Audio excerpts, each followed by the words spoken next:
Urgente.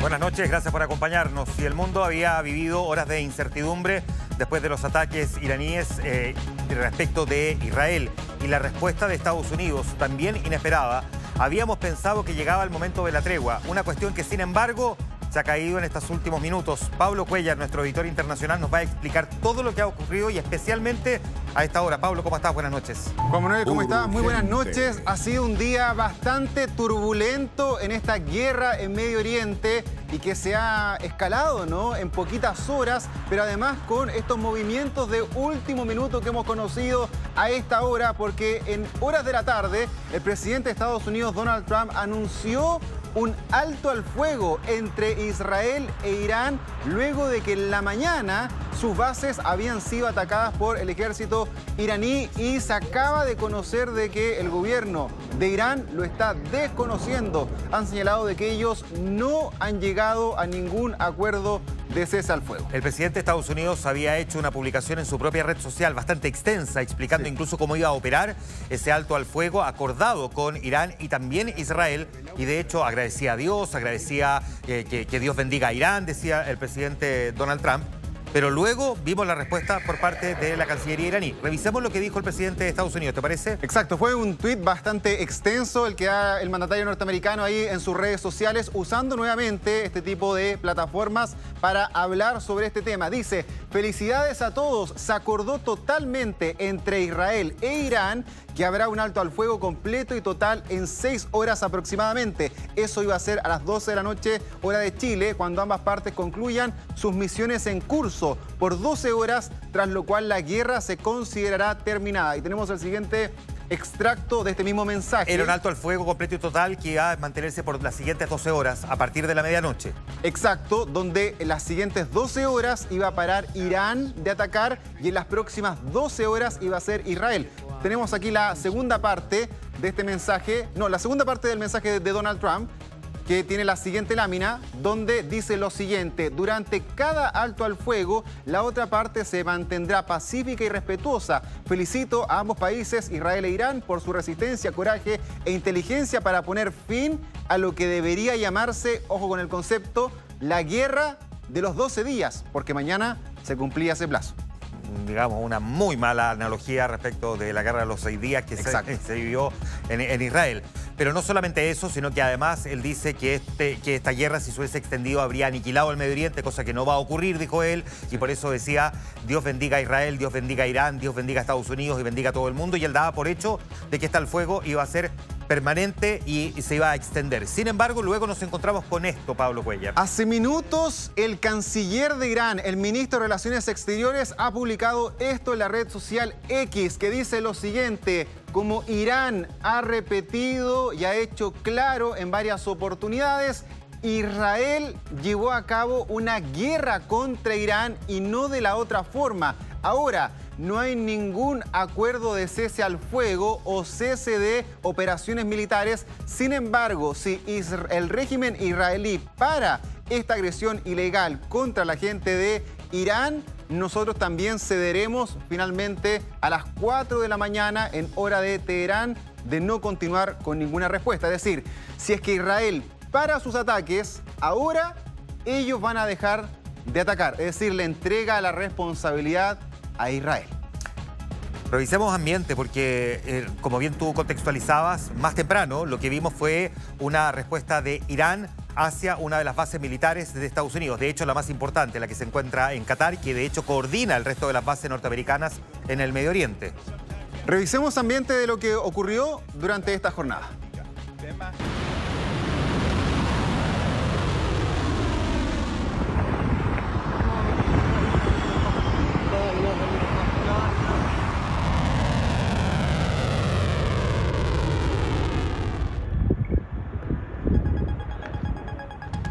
Bueno, en la mañana ocurrieron estos ataques que fueron con 14 misiles desde Irán a las bases norteamericanas. Comenzó la represalia finalmente del régimen persa contra Estados Unidos después de este ataque que sufrieron sus instalaciones nucleares. Aquí estamos viendo los dos países que eligió Irán para atacar en esa misma zona.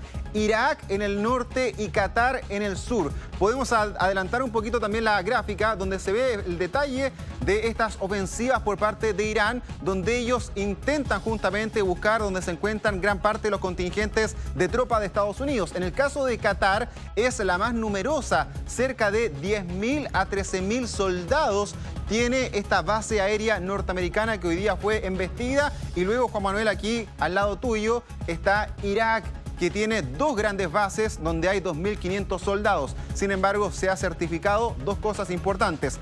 Una, que todos los misiles que lanzó Irán fueron interceptados por los sistemas de defensa de la zona. Y segundo, que Irán le avisó anticipadamente a Qatar y a Estados Unidos que esto iba a ocurrir. De hecho, el presidente norteamericano lo reconoce, dice que Irán le advirtió respecto a este ataque, cosa que agradeció incluso que le avisara. Que uno entiende porque en la coreografía de una guerra muchas veces se utilizan estos elementos, ¿no? Que a uno le pueden parecer un poco extraños. Se supone que uno de los fundamentos principales de la guerra es precisamente la sorpresa. Pero en este caso se sabía que la respuesta de Irán iba a ser en contra de las bases militares y por lo tanto es más bien una respuesta, si se quiere, un tanto comedida, ¿no? Exactamente, para muchos una muestra de debilidad, ¿cierto? Para otros un saludo a la bandera. Lo concreto es que Irán tenía que responder y finalmente lo hace de esta forma, seguramente buscando conciliarse con estos adversarios que son Estados Unidos e Israel. Estamos hablando de dos países, Israel e Irán, que tienen dos de los ejércitos más potentes del Medio Oriente y de hecho del mundo. Pero además, ojo, porque tienen aliados y son aliados también muy potentes. Estados Unidos, que ya hemos visto, ha mostrado su capacidad de actuar. Pero por otro lado está Rusia, que sabemos también tiene un respaldo y que puede tener un mayor protagonismo incluso. Lo vamos a revisar en la nota de Tamara Vilogrón. Si ya el panorama en el Medio Oriente era crítico, el ataque de Estados Unidos contra las instalaciones nucleares de Irán y la respuesta de este último país contra bases norteamericanas aumentó la incertidumbre. Una dinámica que sigue creciendo y por eso muchos ven a más actores y aliados entrando en escena. En una señal de apoyo, este lunes, el presidente ruso Vladimir Putin se reunió con el canciller iraní. Y es que el Kremlin es uno de los principales aliados del régimen persa y Putin quería conocer de frente el ataque de Estados Unidos. Esta agresión contra Irán no tiene fundamento alguno ni justificación alguna. Por nuestra parte, estamos haciendo esfuerzos para ayudar al pueblo iraní. Ante el nuevo ataque perpetrado contra la República Islámica de Irán, es natural que nuestras conversaciones sean ahora más serias y abarquen dimensiones más amplias. Un apoyo que esta vez podría ser más bien simbólico. Eso, considerando que Rusia tiene su propia guerra con Ucrania. En cambio, China, si bien condenó los ataques de Estados Unidos, podría estar buscando un rol mediador.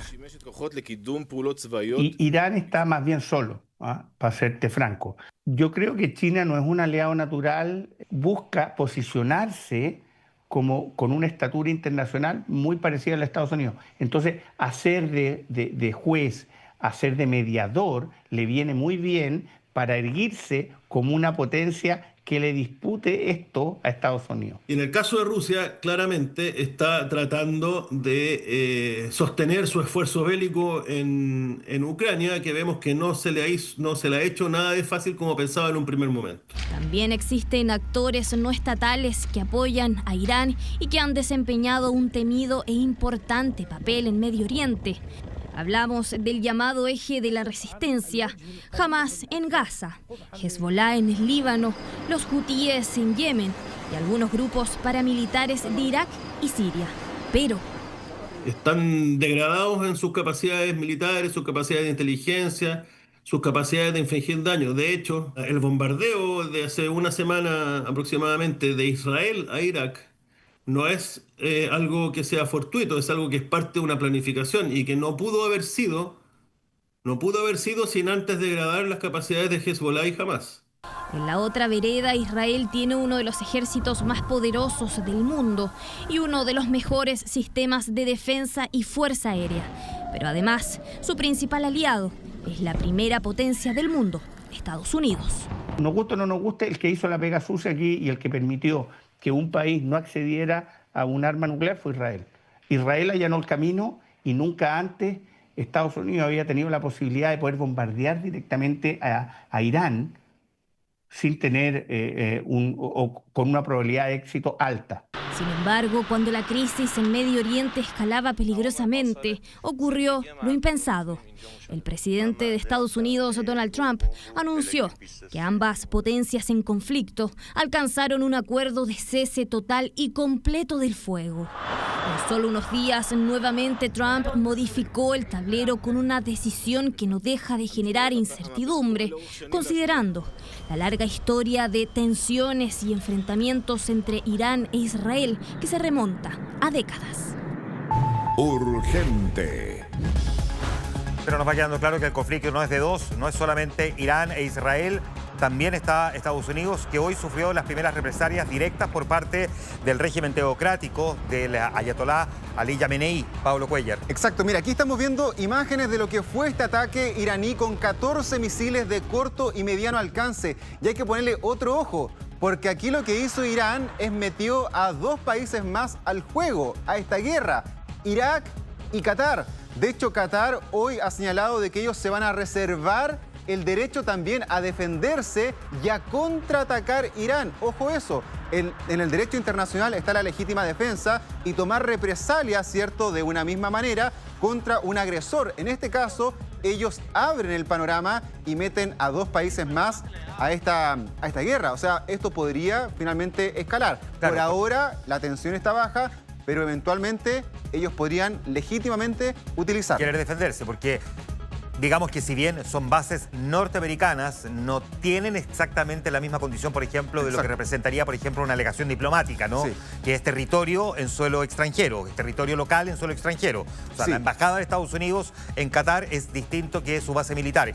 Y por lo mismo, es un ataque contra Qatar, más allá de que en ese lugar haya estado una base estadounidense. Y se viola el espacio aéreo de estos mismos países. Además, y mira el siguiente registro que te traigo, porque esta imagen ha sido revelada justamente por las autoridades cataríes que muestran cómo caen en plena ciudad de Doha, la capital, restos de proyectil en plena ruta. Mira, iba justo pasando un automóvil por el lugar y así fue como caen estos restos de proyectiles que fueron interceptados. Imagínate tú estuviese llegado un ciudadano y tenemos una víctima en esta misma nación. ¿Cómo están reaccionando entonces los países de la región frente a lo que está ocurriendo en estos momentos? Porque ya no es solamente un conflicto entre Israel e Irán y la intervención de Estados Unidos, sino que ahora, como bien dices tú, se han involucrado otros países, como hemos visto el caso de Qatar y también lo que ha ocurrido en Irak. ¿Qué está ocurriendo con el resto de los países de esa zona? Están muy preocupados no solamente por este caso, ya viene siendo una zona convulsa desde el año 2023, con la situación en Gaza, con la situación en el Líbano, en Irak, en Siria, en Yemen. Hoy día hubo alertas y sirenas en Bahrein, donde también hay bases estadounidenses, es decir,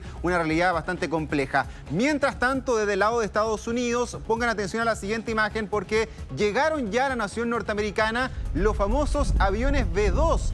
Esta tecnología que fue utilizada para atacar Irán este mismo fin de semana. Mira, ahí está el momento del aterrizaje de estas aeronaves que volaron 37 horas de ida y 37 horas de vuelta desde Estados Unidos en la base de Missouri, Whiteman, hacia Irán, para realizar esta operación que fue realmente de joyería. Este es un aparato que tiene particularidades. Es un avión que de hecho también estuvo en Chile. Diego Muñoz tiene la nota. Es muy efectivo respecto al objetivo en cual tú quieres destruir. Es el avión más poderoso y lo tiene exclusivamente Estados Unidos. Retornaron a territorio estadounidense luego de completar de manera exitosa su misión.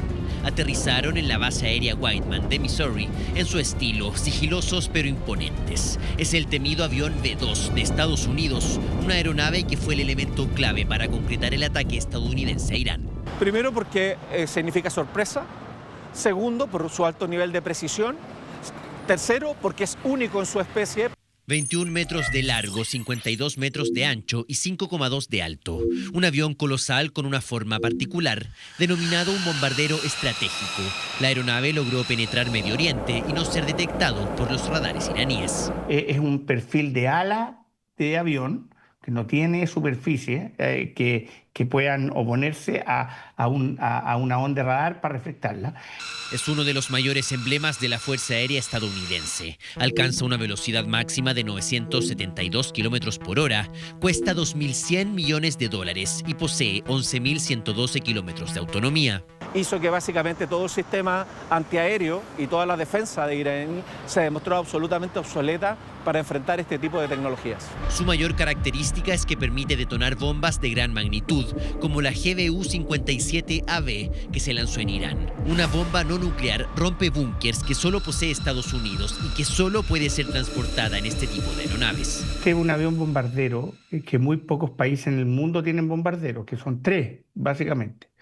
Está Estados Unidos, está Rusia y está China. Rusia tiene el bombardero estratégico Tu-160 y China tiene el imponente H-6K. Ninguna otra nación posee este tipo de aviones. La realidad es que hoy día Estados Unidos demostró que hoy día es inalcanzable. Mañana no sé, pero hoy día es inalcanzable. El B-2 permite que 2 tripulantes vayan en su interior y posee baños, microondas y hasta un pequeño refrigerador para que los pilotos puedan sobrellevar largas horas de vuelo. Se estima que en el ataque a Irán la travesía duró cerca de 37 horas desde Missouri, Estados Unidos. Incluso hay espacio para que uno de los 2 pilotos se recueste si es que necesita descansar. Y no es todo, el bombardero está hecho para que se le pueda cargar combustible en el aire. Según expertos, este es uno de los pocos momentos en que el avión se encuentra vulnerable. La estrategia, digamos, para poder seguir no está en el avión, está donde hace cargueo de combustible aéreo. Sería el talón de Aquiles cuando es monitoreado, digamos, por el enemigo en este caso. El año 1996, en el marco de la realización de la FIDAE, el B-2 fue mostrado al público y sobrevoló Santiago ante el asombro de los espectadores. Fue desarrollado durante los años 80 y ha sido usado en ocasiones específicas, como la guerra de Irak, Afganistán o en Libia el año 2011. Según expertos, el hecho de que haya sido usado nuevamente es una potente señal. Y para eso, finalmente, también hay que tener un mundo que lo permita. Y el mundo que lo permite hoy es un mundo bastante más hostil, en donde cada vez las reglas las utilizamos menos para resolver nuestras diferencias. Por ahora no hay nuevos indicios de que vuelva a ser usado, pero la advertencia ya fue hecha. El B-2 está al acecho y, de ser necesario, la Casa Blanca no teme hacerlo volar para bombardear sus objetivos. Urgente.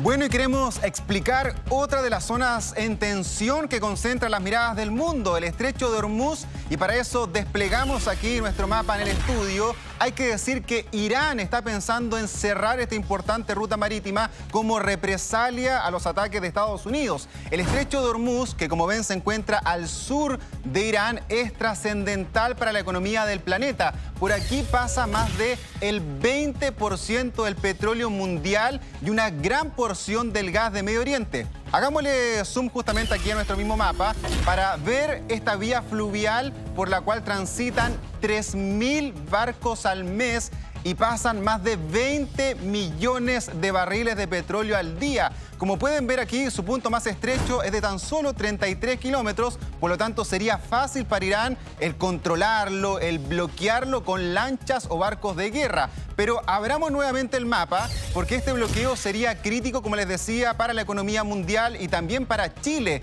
porque a través de esta misma ruta salen barcos con crudo desde Medio Oriente a varios continentes, pero mayormente a 5 países de Asia que detallamos aquí: Japón, Corea, Singapur y los 2 más populosos del mundo, que son India y China. Y ojo con este último, porque este gigante podría perder un recurso energético vital, afectar su economía, algo que obviamente debemos mirar con mucha atención desde Chile, porque sabemos que China es nuestro principal socio comercial, además de estar monitoreando posibles alzas del valor. Irán tiene la llave, ¿la usará para cerrarlo? Lo vemos en la nota de Rafaela Bremer. Si hay algo que define al Medio Oriente, su riqueza en petróleo, cerca de la mitad de las reservas del mundo, y sus constantes tensiones geopolíticas.